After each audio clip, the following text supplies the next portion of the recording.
Sure, I'd be happy to explain. As far as what Gallaudet is experiencing now, as they're trying to set up a new mission, you can look back at Indiana State School for the Deaf and see that they were experiencing the exact same thing.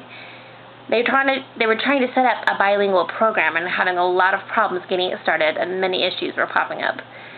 This was back in the 90s, so there really wasn't that much information about ASL at that time. And there were many teachers who were resisting the decision and trying to challenge it. You mean we can't voice? We can't use SimCom? That caused quite a few battles as things progressed. But I'm really proud of Indiana Deaf School because they got the program set up and they really stuck with it. It's really grown, and now they have 70 students in their preschool with a waiting list to get in.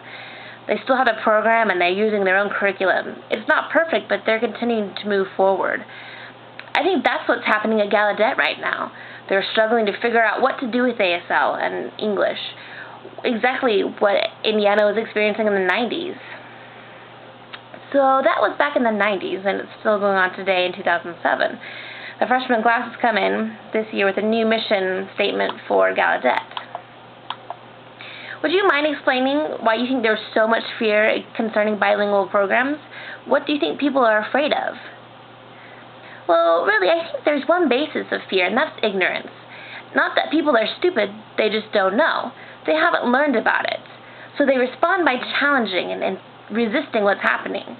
The reality is that many deaf people don't know much about American Sign Language. They use English much more than ASL.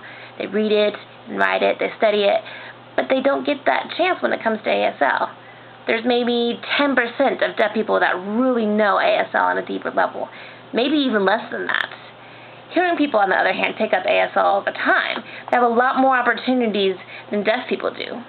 For example, the other day I was reading the Daily Digest online when I came across an article about a Hearing ASL camp. Hearing ASL camp? So here's an opportunity for hearing people to improve their signing skills and learn about ASL and deaf culture. But there's something like that for deaf people. There's a lack of exposure and information, and that causes fear.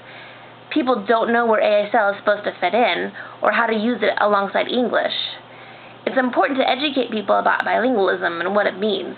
We need to let people know that it has a place and can function in schools, be used in the classrooms and hallways, and in the community as well.